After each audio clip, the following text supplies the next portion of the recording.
we're going to shift to adversarial search with multiple agents. In particular, the agents are working at cross purposes. Okay, so obviously multiple agent search, multiple agent reasoning is much more than just adversarial reasoning. You know, not everybody is your enemy. Many a time you're able to do things because you collude, you work together, you form coalitions. Okay, but what we will do here, the easier one, it turns out, is essentially viewing the other agents as your enemies. And in fact, there is a classic scenario where that happens, which is all these board games. Most games are between multiple agents, where one agent is considered the enemy of the other agent, and then only one of them will win, for example. So these are kind of the zero-sum games. The examples like chess, and this picture is essentially to show that some of the most well-known names in computer science actually also did a lot of work related to game tree search. I'm searching for strategies in games. So Von Neumann, you know Von Neumann, right? He's the guy whose architecture we are still seem to be stuck with. Okay, Von Neumann architecture, and Von Neumann essentially formulated the min-max theorem. And those of you who saw A Beautiful Mind or read the book, in fact, I think the movie doesn't have it, you would know that John Nash essentially tried to impress Von Neumann by his extension to the multiplayer, multi-agent equilibrium. Okay, Von Neumann didn't care for that apparently. But anyway, so he actually wrote one of the earliest books on game tree search with I think Von Neumann and Morgenstern had written this book. So he's one of the people related to it. We'll talk about something called finite look ahead in game tree search, and Claude Shannon, who actually is known as the father of information theory, he essentially came up with that idea. Okay, we'll talk about what is probably the cleverest idea. It's clever, it's not necessarily deep. Clever essentially means, wow, why didn't I think about it, kind of idea, called alpha beta pruning.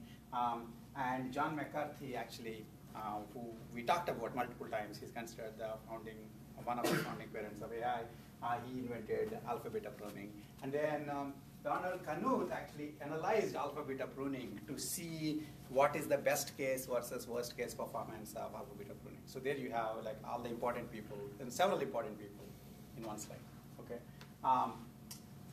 Okay, so that's what is going to be today's class. And in fact, I put some things about chess because, after all, chess is a game where, in fact, this kind of game research that we'll be talking about has shown its most impressive performance, because humans now, the machines now can win over humans in chess games. And for the longest time, people used to think that chess is somehow a mark of high intellect. Now that machines can do it, we obviously don't think so anymore, because otherwise machines will be considered intellectual and we are not. Okay. So anyway, so that's basically the change of course today. But before I go there, I want to talk about Wilmer McLean. Does anybody know who is Wilmer McLean? So Wilmer McLean is the guy who actually used to live outside of Washington, near Virginia border, Washington, D.C., and the first Battle of Bull Run, which at least some of you should know, that's the first battle of the Civil War, American Civil War. Yeah? Was he the guy where the war? Yes, okay. So keep quiet. So at least you know, that's good. So he's in his front yard, basically in his farm is where Battle of Bull Run was fought. Okay, it started there, because those days people would just, in fact, I think, I don't know how many of you have seen the Ken Burns' amazing multi-part series on Civil War. And if you saw, you would know that for the first battle, people actually took their chairs to watch the battle. It's like, it's like you go to a football game now. So let's all go to Afghanistan and sit down and watch. People used to play by rules, and so you can actually sit down, until something falls on you. So people went to watch the Battle of Bull Run, and it was more or less happened in these four guys, front yard. And so and Civil War started in 1861. It kept going on and on. It was like he basically got sick and tired of hanging around too close to Washington D.C. So he picked up his family and moved off to a place about 60 miles down south. And it happens to be this house called Appomattox House. It was in a place called Appomattox. And believe it or not, when the Civil War actually ended, okay, Robert E. Lee essentially had to go to some place and surrender to Ulysses S. Grant. And this guy's house happened to be close by. So they went and asked him, can we use your living room to hold the surrender ceremony? And in fact, that's what happened. So this is a famous picture of Lee surrendering to Grant in Civil War. So much so that this guy, McLean, is said to have said that the war began in my front yard and ended in my front parlor. Okay, so this huge war that was fought over the whole country basically began in his farm and then ended in his living room. Okay, of course, what happened after that is interesting that after the farms were signed, you would think anyway, this previous case, his farm obviously got messed up because of this battle and all that. Maybe this one, much more gentlemanly-like, people just signed their farms and left. No, this guy is not that kind of a lucky dude. Right after they surrendered, people realized that this is going to be an historically important place, and the table on which he is signing could be sold, right, on eBay, right, for big bucks. So, right? So they just took the thing and said, okay, here is $10, and then took the table. And so basically, they took away most of his furniture. And they kept giving him like $2, $3 and so on. For some reason, I was thinking about it today because there was the thinking cap that I had opened, and this guy, John Brannan, who sort of suspiciously looks like Wilmer McLean, can actually claim that he was the first guy to have answered a thinking cap and last guy to have answered the thinking cap. So he ended because nobody else answered after that. Since we cannot remove his stuff from his room, at least here you get candy. Hopefully that will be one of those all brown M&Ms, so you can become a millionaire. And since this other guy actually almost guessed who Wilmer McLean is, okay. So what did John Brannan say? This is the thinking gap we were talking about. I was asking, I don't know, do you guys see Simpsons? It's never clear as to how the episode started and where it ended. It's never at all clear. The main point of the episode is never the beginning point of the episode.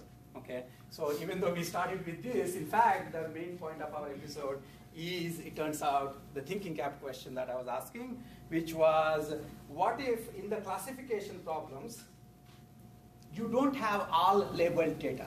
You have only partially labeled. Some data is labeled, some is not labeled. Then can you use this unlabeled data? Or is it just as good as not having any more? So for example, if I were to tell you that here are 1,000 mails from my mailbox correctly labeled as spam, non-spam. Okay? And also, if you feel like, I'll give you, here is another 1,000,000 mails from my mailbox, and I haven't bothered actually labeling them. Would you like to have these 1,000,000 mails too to improve your learning performance? That's my question. Okay. Now, if there is a learning algorithm which can use that kind of unlabeled data, it's a huge, huge plus point for such a learning algorithm. Because internet is full of, web is full of data. Even your mailbox is full of mails, only some of which you have carefully marked as spam or non-spam. I realize that right now, in fact, you don't do it. Google does it for you. In fact, many mails are already marked as spam by Google before you even saw them. Okay? But in general, you have a lot of mails. Some you know are spam, some are not. And after reading it, you would be able to label. But you do have mails. Okay? So if I were to give you unlabeled mails, can you improve your performance? And more importantly, is there any technique that we discussed in this class that directly does that? That was what I was asking. And I think only 2 people took time to answer. And this is the only answer that actually goes back to what we did discuss in the class, which is remember how I brought up the classification problem. I said classification problem is really just a bunch of attributes, except one attribute is called class. Okay?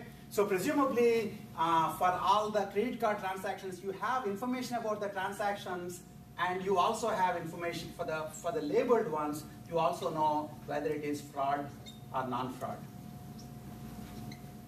But then there are a whole bunch of additional transactions which are not labeled. All that means is there is missing values for that attribute. That's all. Right? Class is no more a sacred attribute than any other attribute. So class attribute has missing values. And we spent our entire time in discussing EM to talk about complete data versus incomplete data. Data can be incomplete, for example, when some of the values for an attribute are missing. In which case you bootstrap yourself. You sort of learn using the labeled examples, apply it to classify the unlabeled examples. But when you classify it, you actually get the distribution. You will get the fractional membership over those unlabeled examples. So for example, based on the first NBC classifier you might learn about spam mails, you might say this is 0.7 spam, 0.3 non-spam. This is 0.4 spam, 0.6 non-spam. And now you have a huge number of additional learned examples, labeled examples now, including these fractional examples. So you relearn the NBC classifier. And you reclassify using the new learner. And then keep doing this until you no longer improve. That is EM, right? And when we talked about EM, it looked like it's coming out of nowhere. Why would you have incomplete data? But in fact, EM-style methods are very, very important because you essentially then get to use unlabeled training data. Unlabeled training data. Okay, now one interesting question that you can ask yourself is, what if, in fact, so here's the question. It looks as if I'm getting advantage out of nowhere. So for example, what if so I only were given credit card transactions that were labeled, okay? Then I just make up some random transactions myself. And then basically say, now I have extra million transactions that are made up. Do you see what I'm saying? Okay? And then somehow run NBC classifier on that. If I do that, it looks like I'm getting something out of nothing, right? I mean, I just made up random transactions. In fact, if you were to just randomly make up transactions yourself, it won't improve. What is advantageous here is the rest of for the transactions that you are given, which are unlabeled, these guys, these values were indeed corresponding to the true distribution. These were true credit card transactions whose class just happened to be hidden. If you just make up random transactions, that's not going to help. And similarly, these were mails that people actually sent you. And if you read it, you would have made a decision as to whether it's spam or non-spam. A random bunch of text doesn't have the same distribution. If in fact I make a random bunch of text, you would say all of it is spam. It doesn't have the same distribution as the spam, non-spam in your mailbox. Do you see what I'm saying? Again, once again, when I talked about EM, I mentioned that that's one of the, probably the deeper ideas we would discuss in this course. And in fact, I'm talking about unlabeled examples actually helping. Understanding why they help is also another deeper reason. Because they come from the same original distribution. It's just that one value is missing. Notice that EM actually went further than this. Right? EM can actually even deal with situations where the entire column is missing. So you just hallucinated one huge, hidden variable. It'll still work. So it's one of the most, powerful techniques you heard about. Understanding its theory is going to serve you well as you go forward. But you should keep this in the back pocket, and anytime things look like you have to bootstrap yourself to improve performance, EM is your game. Okay? That's basically the small digression before we go back to game trees. Any questions before that? Okay. So all I'm thinking of, basically is, it should not be surprising to you that if we didn't talk about how to reason in the presence of other agents, maybe it's not truly an AI course, right? Because I mentioned in the beginning of the course, and you probably read about it earlier too, that the reason we have the brains we have is not because if we don't have those brains, tigers would have eaten us. We don't need this kind of brains to deal with the tigers. We needed this kind of brains to deal with each other. It was an arms race between us, not between us and the tigers. Tigers lost long back. That's why we need like Project Tiger to save tigers. Okay. So the point, of course, is that in fact the heights of human intelligence are dealing with other agents. Okay, either adversarially or coalitionally or in between. Normally you have very complex relationships with other agents. Part enemy, part friend. We make up all these crazy names like frenemies, for example. Okay, so it's a pretty much front and center of human intelligence. So we have to at least talk about what happens when you have multiple agents. Okay, while I would not deal with the entire complexity of multiple agent intelligent action, we'll at least look at the adversarial scenario, because in fact it turns out it's easier.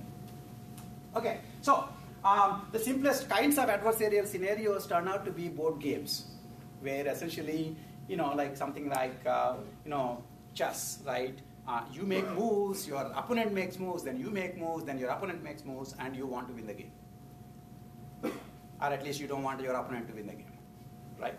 Okay. And of course, even more deeper game is this game called tic-tac-toe, or the crosses and circles, or whatever you call them. Okay. So you start with your board, which is empty, and you essentially are deciding.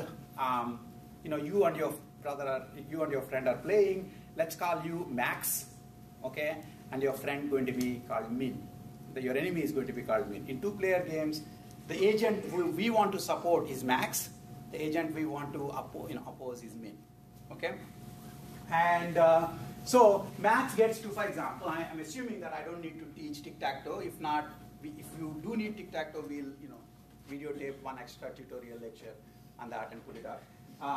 But essentially, you need to put, you get to put your X in one of the places in the board, right? I mean, those of you who may have forgotten or never heard of tic-tac-toe, the name of the game is to whoever puts, you have X's and your enemy has circles, okay?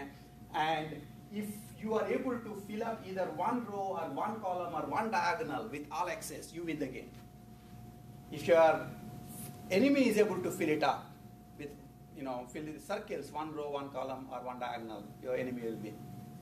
And the way you stop your enemy from winning is if you, for example, the moment you put X here, now you can, put more X's here, more X's here. Now, if your enemy comes and puts a 0 here, a circle here, then in essence, she is stopping you from actually exploiting this row, because you no longer can get all 3 X's there. So there is a bit of strategy. I mean, calling it strategy is probably a little too much of a hyperbole, but generations of elementary school kids have strategized as to how to win this game, right? Okay. So anyway, so now of course the simplest way to play the tic-tac-toe is you tell your enemy, go out of the room, and then put 3 X's. You're done. Right? Tic-tac-toe is an extremely easy game if you can somehow, hit the enemy on the head and immobilize them, right? But we'll assume that's not allowed. Okay. So then basically, while you got to make your first move, and you still have to figure out what's your first move going to be. You can't just go ahead and make all your moves. You have to turn take. You have to make your move, then your opponent makes their move, then you have to make your move, then your opponent makes their move, and whoever gets all 1 row, 1 column, or 1 diagonal first will win the game. Right? Okay. So now you're kind of thinking, right? Which would have been the right choice? I mean, you're thinking essentially in your head. Before doing action, you're thinking, okay, so I can put an X here, here, here, or here, or here, or here, etc. So which one should I do? Then the usual thing that you did in search, remember, is I'm in the start state, I need to get there. Well, I can go up, or I can go this way, I can go this way, I can go this way. Which one should I do? And you think, and you say, well, if I go this way, I'll get to this state, and then I can go like this, like this, like this, so then I'll get to that state, then I can go like this, like this, like this. So I'm drawing a search tree in my head.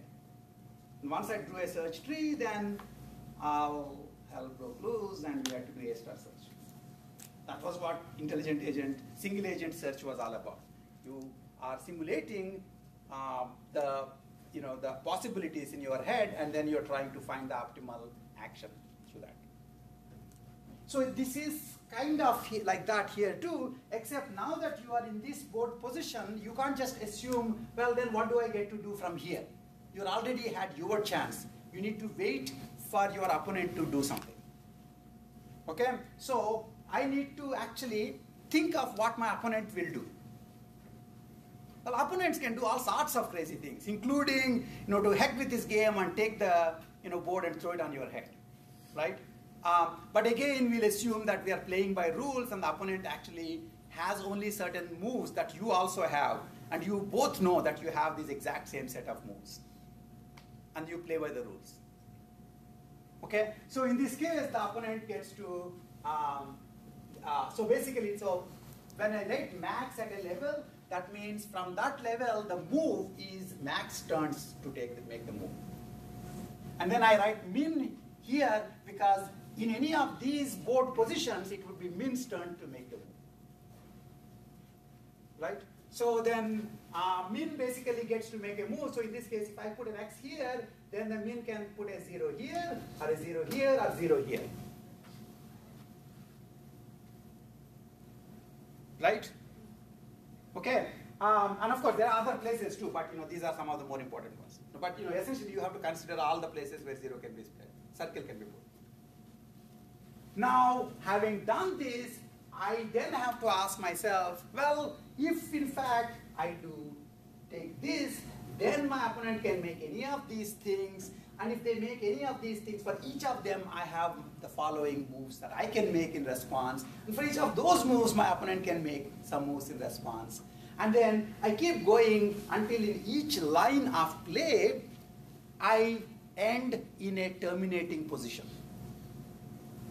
That's the simplest idea. A terminating position is one where essentially the leaf node has either all X's in some row column diagonal, or all zeros, or in some row column diagonal, or the board is already full, in which case it's a draw. So it can be win, loss, draw. And if I happen to know, if I get to that bottom level for every side, then I will know the exact value of the board in each of those cases. Then all I need to figure out is somehow back up those numbers up to here to figure out which action should I do so that I will reduce the chance of losing, or essentially increase my chance of winning. Okay? That's what we are doing. That's basically what we'll be doing here. Okay?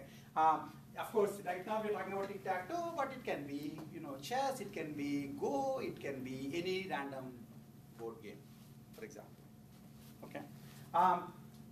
So again, so this in the end, for example, here, this one, right? If I go up to a board like this, there is no point in playing any further on this because you lost. if you come to a board like this, there's no point, there is no way you can play anymore because you don't get to put circles or squares on top of circles or squares. It's a, it's a draw. And if you ever get to a board like this, you won because there are 3 axes. And notice all of this, rather than just execute some random moves and lose and say, oops, I lost, knowing the model of the domain, model of the game, you're thinking ahead. That's what supposedly, the chess, have you understood? I mean, I may have mentioned this, that the Sunday games Sunday sports channels never show the Grandmaster chess. Right? I mean, they show golf, which is just as boring, but they don't at least show the Grandmaster chess. Most of the time in the Grandmaster chess, thinking. Right? What are they thinking? They're thinking about something like this. And we want like fast action. We want people to kind of, get bruised and, noses broken and, things like that. And so that's why you can't, otherwise it's not fun watching it on the TV. Okay, so chess games are not shown because in each game, in each move, they can actually think about what next move to make. And they can basically, I think in a Grandmaster chess, basically there is a certain amount of time limit. And you can use all that time. And, and then decide what your move is. Right? And so they are doing this search. And that's what Deep Blue, you guys know, right? Deep Blue is IBM's previous claim to success, where they essentially had this dedicated machine which basically won chess against Kasparov, right? Okay? And so it beat the world champion in the chess matches itself. Okay, so that's basically what we need to do. And so we, in trying to figure out how to implement this on a machine, you need to figure out how to represent this game tree in the machine, how to back up the values, so that you will then know which particular move is the best move you should make first. Now, one issue that's not obvious is, one of the things that we'll have to figure out is when you are backing up, exactly what would you do in terms of backing up? Basically, if it turned out, let's say, that some particular node in that search tree, came to a win for you, a loss for you, a draw for you. And you get to decide which of the moves to take. I'm assuming we know the answer as to what you would do. A rational player plays to win, right? Okay, assuming everything has already been, modeled, there are no externalities. Notice that sometimes you play to lose. I think there are lots of Indians here, and the story in Mahabharata where this guy plays the game to lose so that the opponent sort of starts feeling good about themselves. While they're doing that, then they lose something else bigger on the other side. But we assume we are not modeling externalities. What is on the game is what is on the game. So if you want to win, then, and you have these 3 points, which one would you back up? This move. You will take this move. And so if this guy's value is 1, this is -1, this is 0, the value of this node is 1. Not because any move will get you to win, but there is a move to win. And I assume the player is smart enough to see that. Okay? That's my case. Now, suppose on the other hand, I drew this whole tree in my head. It's in my head, not in my opponent's head. My opponent, may well be drawing the same kind of a tree in their head, but I'm right now drawing it in my head. Okay? So, and I know that in one of the leaf level nodes, if in fact I have a win and I have a loss and I draw, I will pick the win. Now suppose in the same tree, it turns out there is some node where it turns out it has 3 children. This is +1, this is -1, this is 0, except this is my opponent's turn to make the move. It's my opponent's turn to make the move. I can't clearly, I wish my opponent picks this, right? Because if my opponent and I work together, then I will win, right? But that's not what the opponent is there for. So the only rational assumption on your opponent is they are just as smart as you are, and they're trying to win the game just as badly as you are trying to win the game. Okay? In which case, what do you think, what should you simulate as the opponent picking? -1. That's why we call it min and max. At the max level, you pick the max value of the children and say that is the value of the node. At the min level, you pick the min values of the children and say that is the node. That's the value of the node. Do you see what I'm saying? And of course, when you pick the min value, then you also are essentially picking what move you are expecting that value to come from. Okay, but the more important issue, of course, is that as you go through these iterations, at the top level, you will have a value for this node.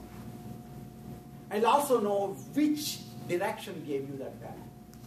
And that's the move you're going to make. Okay, so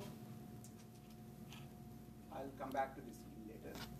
Here is my picture, where basically now instead of tic-tac-toe, I put an abstract game.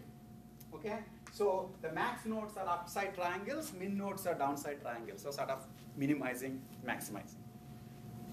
Okay, and these are all board positions. So this is the empty board position, and the max player could have made A1, A2, and A3 as our move, and then in which case they would have come to these board positions, and then the min player could have made these. You know, it's a nice regular tree. This is a uniform game tree. Every position has exactly 3 branching. Okay, but that's not necessary always. Okay, but we'll understand what to do in this case. So, you know, you have a little uniform game tree. Okay, now this is basically a 2-ply game tree because there's one move by max, one move by min, so 2-ply game tree. Okay. So suppose it turns out this is a simplistic game and it also has different payoffs. It's not just direct win, direct loss. It is that these are all terminating positions. That means if you come to this board position, you no longer play the game anymore, and you will get that payoff value for that game at that point. And I'm telling you the value here is 3, this is 12, this is 8, this is 2, 4, 6, 14, 5, 2.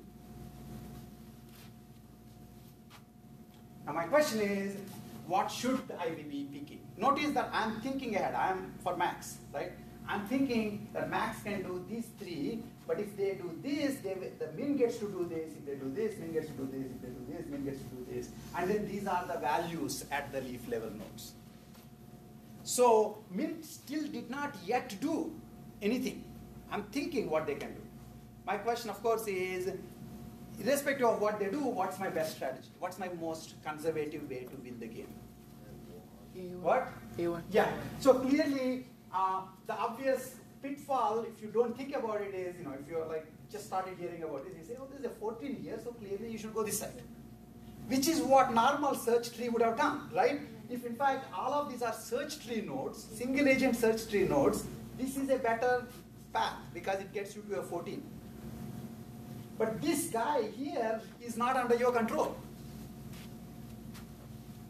This is how min-max really is a generalization of single agent search. If min starts doing things for you, then it becomes single agent search. In fact, as we go forward, we'll actually consider more interesting scenarios where min is nature. And you do an action, you want to go forward, so you want your robot to go forward, and then you have pretty crappy motors, and so with 0.8 probability you'll actually go forward, 0.1 probability you go this side, 0.1 probability you go this side. Which one will happen is decided by nature. Now if you reason with that, you're reasoning with stochastic actions. And there too, you are going beyond single agent search. So there's single agent search, there's stochastic actions, there is opponent-based search. So I sort of leapfrogged from single agent to opponent search. Now, And towards the end of this discussion, I will actually bring back the stochastic search. Okay? But the important thing is this part is part that you don't have control over. You don't know what they will do. But you have decided to make the assumption that min is perfectly rational and so would do the best for them. The best for them is the worst for you because it's a zero-sum game. Okay? So because of which, then essentially, if I were to do some crude animation, I will just go from below, essentially. Okay? I'll just go and say 3, 12, and 8. So this is a min node. So the backed up value here is 3. Right? And 2, 4, 6, backed up value is 2. 14, 5, and 2, backed up value is 2. So even though this looks extremely good, the 14, this guy is never going to let you take the 14. Right? He didn't, as I say, he didn't fall off the turnip truck. He's going to make sure that you will pay, and he'll only allow you to take 2 from this side, 2 from this side, 3 from this side. So the interesting thing, of course, is now, if you take these 3, the max of this is 3, so the value of the game from the max point of view is 3. You can't do worse than 3. If your opponent is somewhat stupider, you can do better than 3. Right? Okay? But you can never do worse than 3. And so to get 3, what did you have to do? You took that move. So you just make this move and wait for the fun. And then your opponent now, basically you both are in this game position, your opponent gets to make one of these 3 moves. If your opponent is as smart as you thought he was, he will pick this. If they are slightly dumber, they might pick this, and you will celebrate. If they're really dumb, they will pick this, and you will celebrate big time. Nowhere, you are never going to reduce your level of celebration. You're going to get at least a 3 if you went this side, and you can only get better. You see what I'm saying? This is min-max. That's it. This is what deep blue does, except on a slightly bigger tree. Okay? And it's a hugely, hugely, hugely bigger tree, actually, but it does it on that. This is min-max search. Okay? Now, interestingly, notice that as we are talking about this, you're making this assumption about the opponent being perfectly rational, and so you're taking min. So in some fact, min-max is risk-averse conservative strategy. So suppose Kasparov is playing a game with a 2nd grade kid or his 2-year-old nephew, and he's taking 3 hours for each move, right?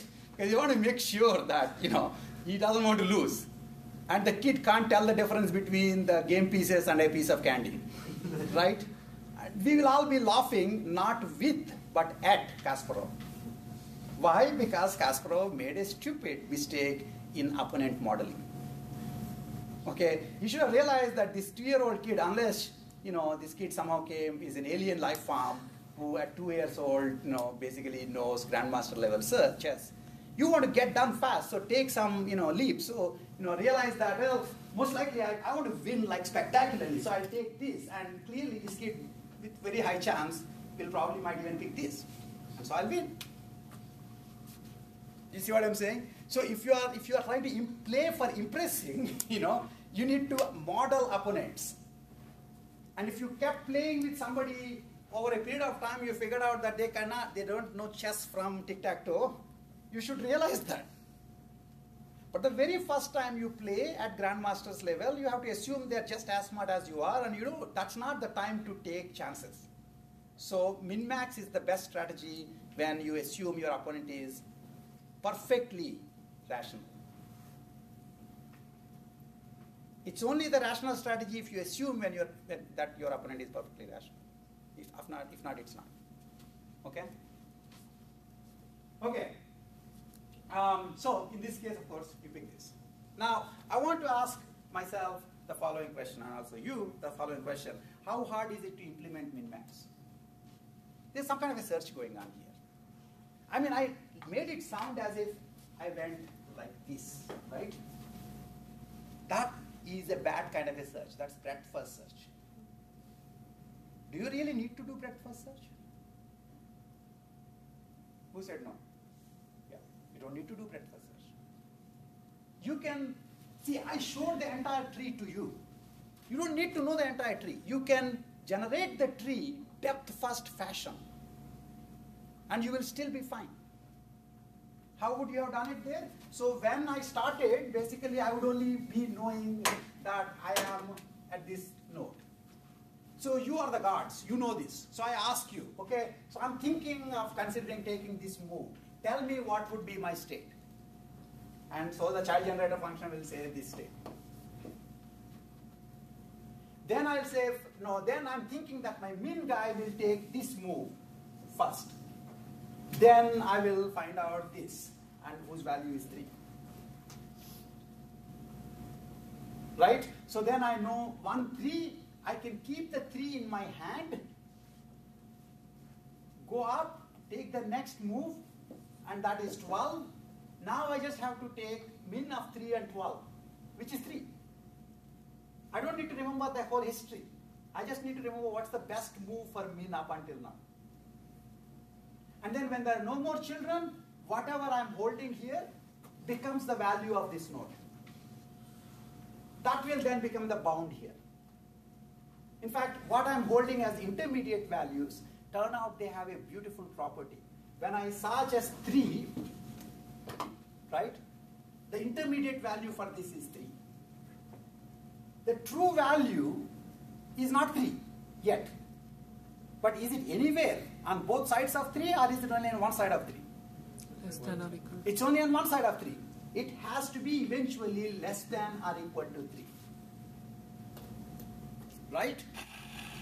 Okay? And then so when I get 12 here, then I take min of 3 and 12, I still get 3, and those will still be less than or equal to 3. And had it been the case that the last one is a 1, then that will be min of 3 and 1, it will be less than or equal to 1, and then no more children, so it's not less than or equal to 1, but it's actually 1. And the moment I say this is 1, this guy comes into play. This guy now knows he has at least one option whose value is 1. So he can't do any worse than 1.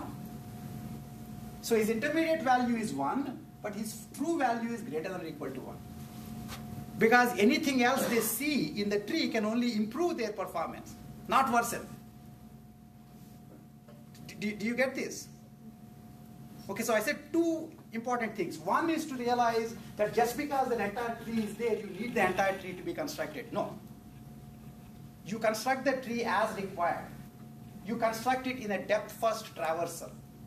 So while I can't stop the fact that you may have to spend like 1,000,000 years to do full look ahead, I can certainly ensure that you can get by with the 640 kilobytes that Bill Gates will provide you to do the search. Because space can be controlled. Depth first search will only take B times D.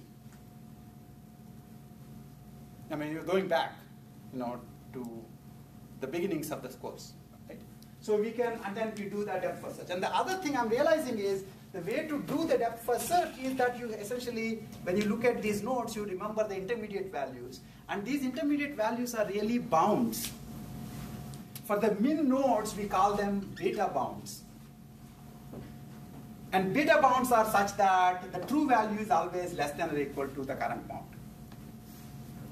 And for the max values, you call them alpha bounds. And the alpha bounds are such that the true value is always greater than or equal to alpha.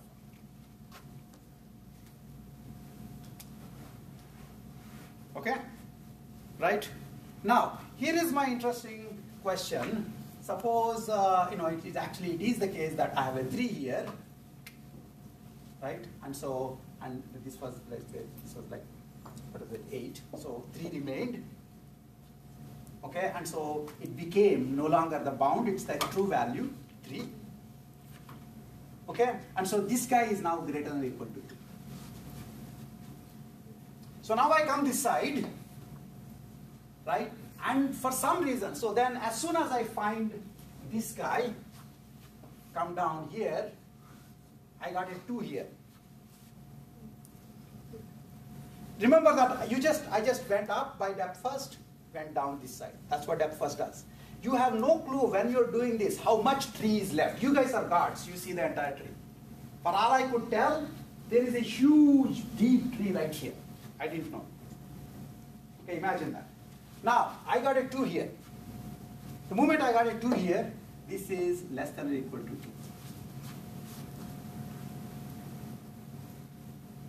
My question is, should I ask you, what's the next move? Does it matter what is the next move? Does it matter how big this tree is?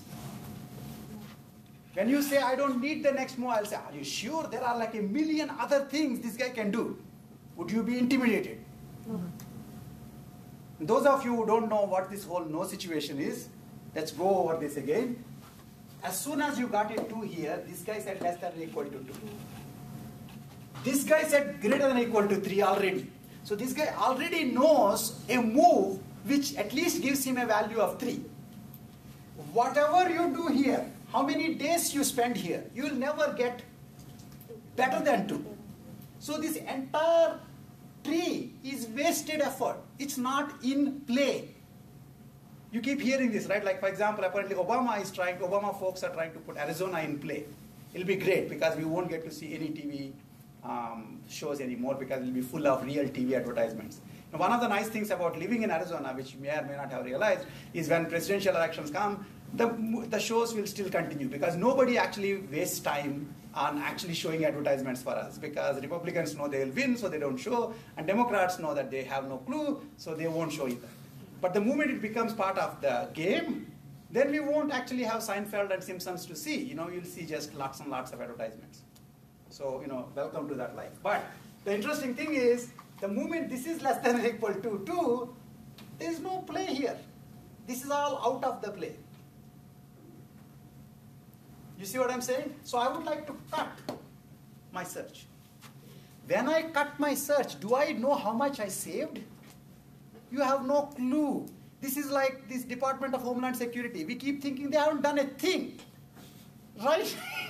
What's going on? We keep paying you guys. You keep making us take off our shoes, hard-earned shoes. And, nothing really happened. What are we expecting is to happen? Right? Every once in a while, when nobody is there, a couple of planes should fall from the sky. Then we'll say, okay, we now owe you money. Right? So the thing is, what you did not look at, you saved huge. Or you saved just a little, you don't know. If you are God and you know the entire tree, you know how much you have saved. But during this, it just doesn't matter. Basically, it's irrational, completely irrational to ask what are the other moves here because this is not matter. It's like, if Arizona is never going to be a democratic state, for Obama to ask, okay, let's talk about the various convention centers where I can give victory speech in Phoenix. Makes no sense. You're never going to win there, so why are you wasting your time?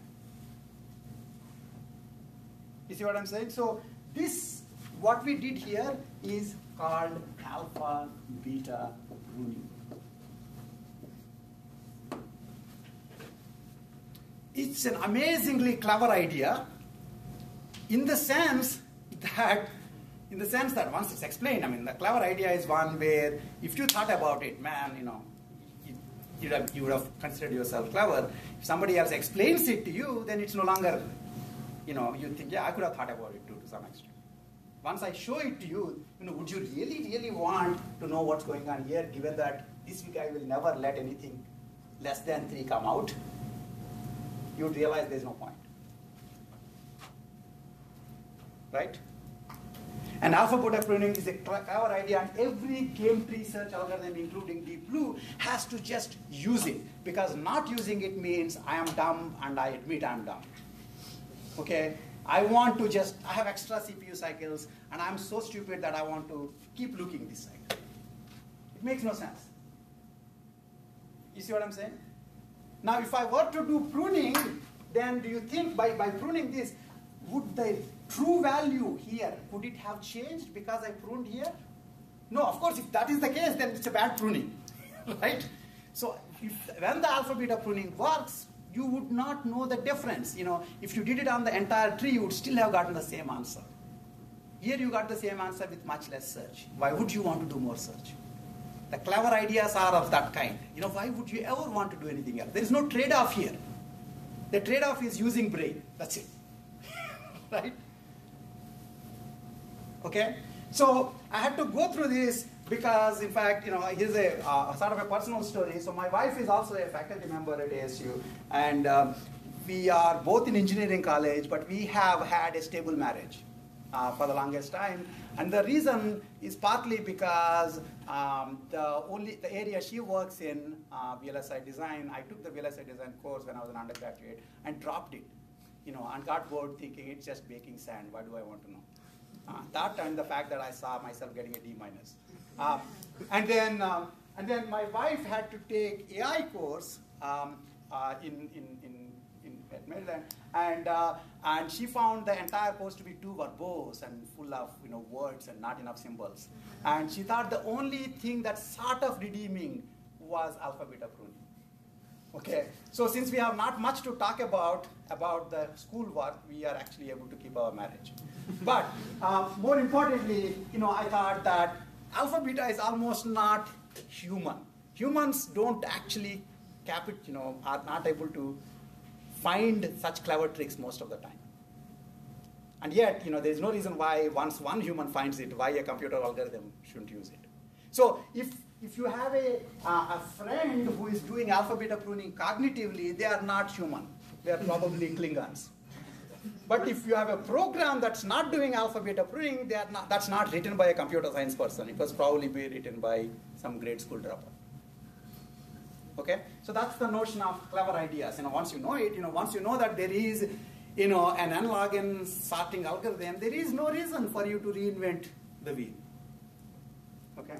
Anyway, so the properties of min-max, it is complete. If the tree is finite, you can always go down and back up. And it is optimal against an optimal opponent. That means as long as the opponent is perfectly rational and always tries to do the maximum damage to you, this is the optimal way to play against that opponent. And this is why I said, if you find yourself using this technique to play against your two-year-old nephew or niece, wake up and realize that and there is a reason why people are laughing at you, because you are not modeling your opponent correctly. Okay? Time complexity is b power m. If you look at this tree, basically, this is a uniform tree. Branching factor b, imply, it's b power m. Okay? What did I do? Space complexity, on the other hand, can be kept at bm, because we can do it at first search. Okay? Now, the reason why min-max search doesn't right away solve all your problems is because for a normal tree, for chess, for example, b is about 35. Average branching factor is about 35. M is about 100. That is, there are about 50 moves on each side before an average game ends. So you need 35 power 100 nodes to be evaluated. You do the math.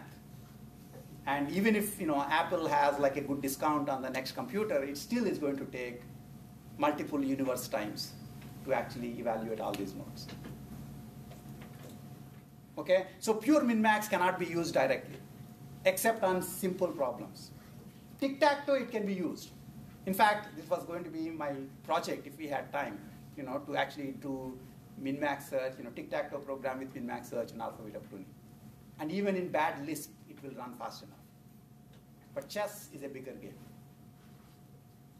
The interesting thing is chess is still doable. And then there is Go, which I don't actually understand the game, but it's a crazy, crazy game. If you are into it and you have a lifetime to spend, talk to Will Cushing, the TA. He's also a Go crazy. And he actually plays Go in every week in some various Go clubs. And Go essentially has huge, huge branching factor. Okay, 100 plus branching factor. And so in fact, computers cannot solve Go at all anymore right now. In fact, we'll talk about what games can be easily solved, what can't be solved. Chess is interesting because it's we just passed chess. Tic-tac-toe was too easy, Go is too hard. Okay, but the ideas are the same. The ideas are min-max search and one other idea that I'll talk about, which is called evaluation functions in a minute. Okay, but since I showed you the alpha-beta pruning, and since I built up this idea about alpha-beta pruning being quite clever, let me actually run the full example, and then I will certainly ask you a question on this in the final, so you should be able to, because otherwise I wouldn't have taught an AI course. AI course should have an alpha-beta pruning question in the end, just to see whether you can understand clever ideas, by acting like you are a machine yourself. Okay, but I'll also, apart from this example, I'll do another example. I have a video. I'll just put it up, and you can follow that after you try to do it yourself. Okay. So anyway, so for this example, remember we were doing depth first search. We did 3, and it was less than or equal to 3. Then we did 12. It's still less than or equal to 3. Then we did 8. It's still less than or equal to 3, and it became 3. As soon as this became 3, it became greater than or equal to 3. So then I come and I basically start doing my depth first search with this bad animation. And when I come here, I have a leaf node. It has a value 2. As soon as I have a true value for any node, its parent gets a bound. And so since this is a max node, the min parent gets a bound of less than or equal to 2. As soon as any bound changes, you should look up to see if any of your ancestors have bounds that already outlaw the search in your branch. Right? So previously there was a bound, by the way. What was the bound previously? What? I did not, before this guy, when there's a node, there's a bound. Right? What was the bound? Less than infinity. Less than or equal to infinity, which is as good as saying nothing. Right? So it's a very loose bound. And this one would be greater than or equal to minus infinity. So max node's initial bound would be greater than or equal to minus infinity. Min node's original bound would be less than or equal to plus infinity. Right? And then when you get this, basically, it's the same algorithm. You just recursively do the same thing. You got a 2. Now you take the min of the current bound and this value, and that becomes the new bound. Right? So min of plus infinity and 2 is 2, so it's now less than or equal to 2. This is less than or equal to 2. This guy says greater than or equal to 3. So there is no point in going forward. What is interesting, although you can't see it in this example, but you will see it in the next example, is if, in fact, this says less than or equal to 2, and this guy didn't say anything, like didn't say greater than or equal to 3, maybe it only said greater than or equal to 1, in which case it's still possible that this game is alive. But suppose this guy will have another min ancestor and another max ancestor, right? If that max ancestor said greater than or equal to 4, and this said less than or equal to 2, you still can say, I would not do anything further. Do you understand what I'm saying? That means your boss is saying, do it, but your boss's boss already has a better alternative, so you ignore your boss. You lose your job, but at least you do the right thing. You see what I'm saying? Okay? That's called the deep alpha-beta cutoff. So really, there's no difference. All you see is as soon as your bound changes, you scan the linear number of ancestors above you. If you are a beta bound, you can scan all your alpha ancestors, the max ancestors, to see if any of them have a bound that's greater than your bound. In which case, you no longer want to do search under this node.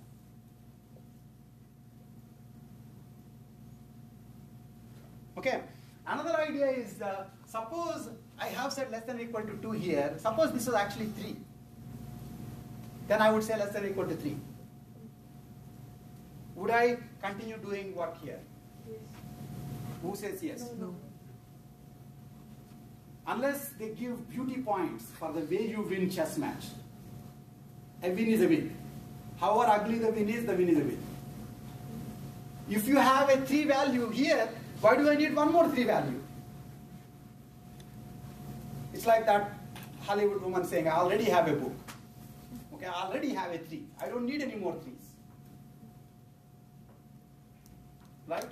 So the cutoff is actually when these two are, when this is less than or equal to any ancestors alpha, you can cut. And it's not because at every point it makes complete sense. For you, it makes complete sense at every point. And yet, when you do it at a large scale, things become interesting. You know Game of Life? How many of you have heard of Game of Life, for example? Individual rules are very simple. And yet, when you run it for multiple iterations, we are all surprised. Okay, it's one of those things. Okay? So, that's that less than or equal to 2. And so I get to cut here. Then the next, I come here. This is 14. So my bound now is less than or equal to 14. I don't get to cut. Because this is greater than or equal to 3, this is less than or equal to 14. The values between 3 and 14 are still in play. Okay? And then I see this, it's 5, less than or equal to 5 now. Because this now the new bound is less than or equal to 5. I still don't get to cut. Okay? And now I get a 2, and now it becomes less than or equal to 2. At this point, you'll cut. You may say, what's the point in cutting now? There is no more. But you don't know that. Until you ask me, Rao, give me the next move, you don't know how big a tree is here. If I know what kind of mistakes you're about to make, I can make this a huge tree here. Just because I know you will be non-clever enough to ask me, and then I'll give you those values. As soon as you saw a 2 here, there is no point in looking at the rest of the tree. So it is cut.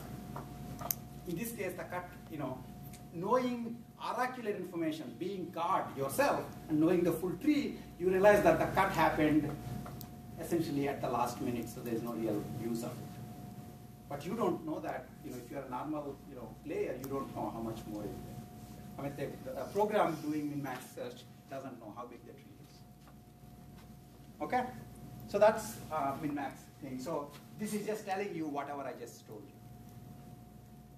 This is a different example. As soon as you go out of the class, do it. And if you get cuts correctly on this, then you understand. If you don't, then I'm going to link a little, basically online animation with my description. Step by step, showing again what happens here. There really should not be any reason. I kind of explained to you what happens, but then, since supposedly generations of students have found it to be too clever by half, I'm going to give you one more example. Okay. Now here's my question. What is the best you can do when alpha-beta pruning works? How much search can you cut? You know that you're cutting.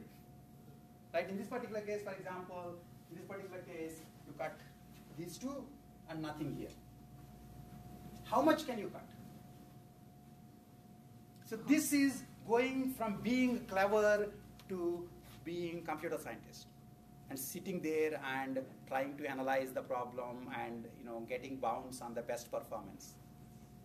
And not surprisingly, I mentioned to you that the guy who came up with the alpha-beta analysis was Kanuth. Okay. The interesting answer to it, I won't go into the details. I'll show you a slide and go over it quickly. But the interesting point is, in the worst case,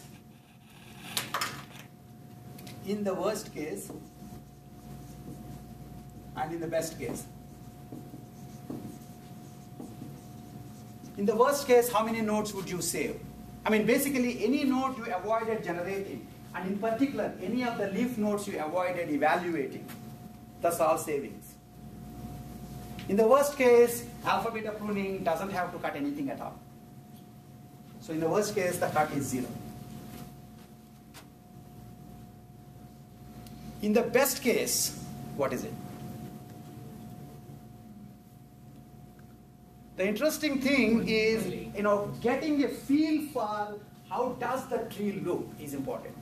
Okay, so for example, can I have a best case tree where I just looked at one node and I stopped in this subtree? You have to realize that this subtree must have been fully evaluated. And then here, could I just have completely avoided this subtree? No, I need to at least evaluate one node before I get to kill. And same here. So for a 2-level tree, it is the case that the first subtree will have to be fully evaluated, then every other subtree just 1. If it is 3 and 4 and 5, then this thing alternates. The fourth level, it will be all evaluated, third level 1, and then second level all, and so on. I'll show you a picture in a minute. That's what happens. And you need to understand why, because until you get all 3 here, you don't know the true value of the parent. Until you get the true value of the parent, you can't get a bound for this guy. Otherwise, you're doing wishy-washy analysis. Now, if you were to see how that tree looks, this is how that tree looks. This is basically, now I do what? 1, 2, 3 ply tree.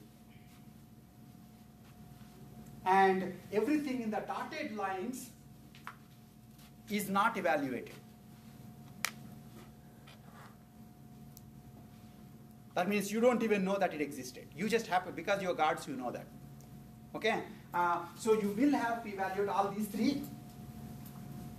And then you only have to evaluate, and then here you have to evaluate, notice that all 3 nodes, except here just 1 here, 1 here.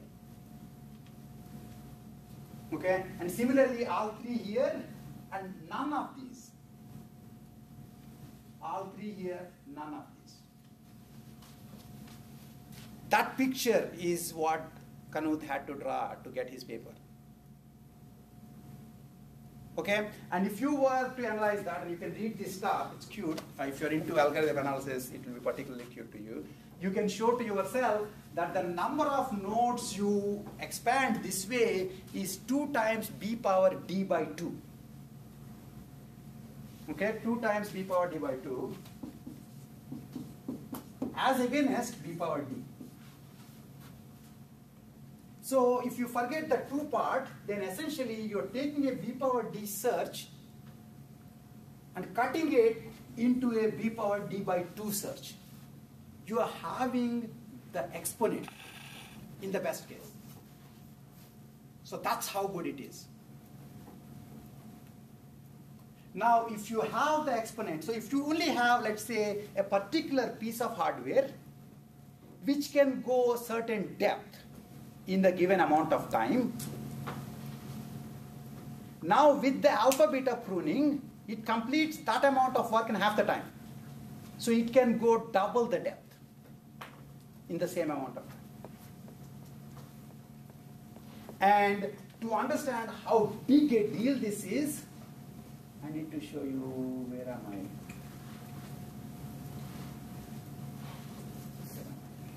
Yeah. This should tell you how big a deal going just 1 extra ply is in searching the game trees. The guy who is able to look 1 level ahead is hugely ahead of the game. And each 1 level is exponentially more work. Okay? And so essentially in chess, a human novice pretty much looks 4 ply. That means my move, my opponent's move, then my move, my opponent's move. Things are looking good, I'll just do this. And they keep losing. I mean, I do 1 ply. Okay? So, but human novices apparently do 4 ply. And a typical PC, this was written several years back, but a typical PC at that time was doing 8 ply. Now it probably does much higher. And if you can do 12 ply search effectively, 12 depth effectively, you're grandmaster in chess. That's the difference between mere humans and mere PCs and deep blue.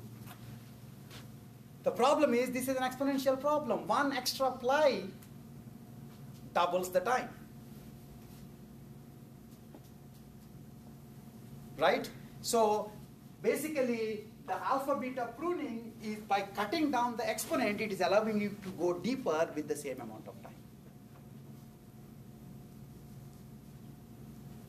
You see what I'm saying? So that's why it's a pretty good idea. Not only is it a clever idea, it gives you the same answer but with less time.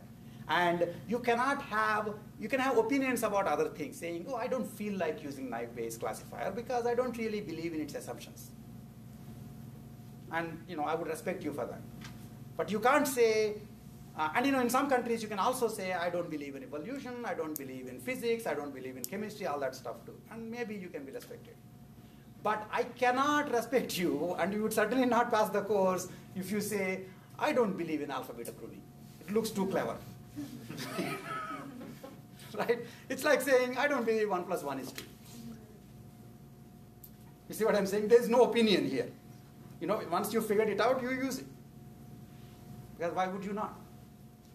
Okay? Right? So that's the deal about alpha beta pruning. And when we come back next class, the point I would try to tell you, that the part that I try to teach you about is that normal min-max tree tries to go all the way until the leaf nodes are definite wins and definite losses, are definite draws. That means it may have to go very deep in some directions, but you don't have the time for that. So what you could do is you can just go fixed depth or some arbitrary depth, and you will have a game tree position, and you don't know for sure whether it's a win or a loss. You have a heuristic. You have an evaluation function. That gives you a score to the board. And you act as if that score is the real value. So this takes the place of age in game trees. The evaluation function takes the place of age. To give you an idea for the game that you understand, for tic-tac-toe, a reasonable evaluation function might say, if the game position you are having is already a definite win for the max, give it plus infinity. If it's already a definite win for the min, give it minus infinity. And if not, then count the number of rows, columns, diagonals still open for max. That means they can still claim them by playing. Minus the number of rows, columns, diagonals open for min. That is the goodness of the board. This is a reasonable idea. And if you put that, then these numbers that I had for min-max tree, these are all basically those evaluation function values. And furthermore, notice that while this tree went to fixed depth, game trees don't have to go to fixed depth. Here, the game tree, some places it went deeper, some places it went shallow. Again, that makes sense. In the areas where it is still in play, you go look ahead further to see whether maybe you will win. Okay? And in areas, so in these areas, you have to go deeper because the evaluation is changing rapidly from level to level. So for example, Arizona looked like it can't be won 2 months back. Looked like it can be won last month. Looked like it can't be won today. It looked like again it can be won next week. So you still have to keep an eye on Arizona. On the other hand, Alabama, for Obama, is gone long back. Probably in 2007. So he stopped looking. Do you see what I'm saying? So you can do arbitrary depth, non-uniform depth, okay, and then evaluate the nodes at the leaf levels. And they use the evaluation function, and then once you have the evaluation function, it's just like any other min-max tree. You do alpha beta pruning. These numbers, you don't care where they came from. You take mins and maxes and you do alpha beta pruning cutoffs. And for chess games, they have much more interesting evaluation functions. Things like the control of the center, the number of different kinds of pieces that are there, and then they might come up with some weighted summation of them. And one can also actually try to learn these weights. Given a huge number of chess games, chess board positions, and the eventual outcome of the games from those board positions, you can try to learn, what should be those weights such that they will predict this. That's the evaluation function research. And then once you use the evaluation, then you don't need to go too deep. You can go however deep you have time for, and then start backing up. And if that wasn't possible, human novices cannot even play games. They had to go at least 2 levels deep before they can apply.